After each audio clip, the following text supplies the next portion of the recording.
ಆ ಜಾಗನೂ ಹುಟ್ಟಿತು, ಅವನು ಹುಟ್ಟದ. ಸ್ವಂತೂರ್ ಕಣೋ. ದೊಡ್ಡಪ್ಪ ಚಿಕ್ಕಪ್ಪ ಅಣ್ಣ ತಮ್ಮಂದ್ರೆಲ್ಲರೂ ಒಂದೇ ಕುಟುಂಬದ ತರ ಇರ್ತಾರೆ ಇಲ್ಲಿ.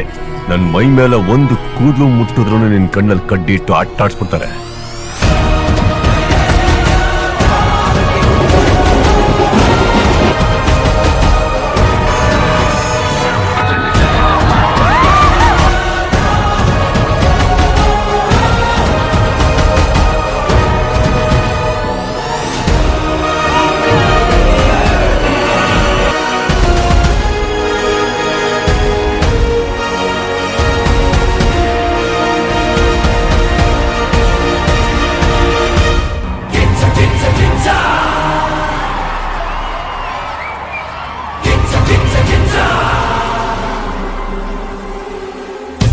ಸುಮಾರು 2010ರಲ್ಲಿ ಅವಾಗ ಕಿಚ್ಚ ಸುದೀಪ್ ಅಭಿಮಾನಿಗಳ ಸಂಘ ಅಂತ ಮಾಡಿ 2010ರಲ್ಲಿ ನಾವು ಸಂಘಟನೆಯನ್ನು ಶುರು ಮಾಡಿದವರು.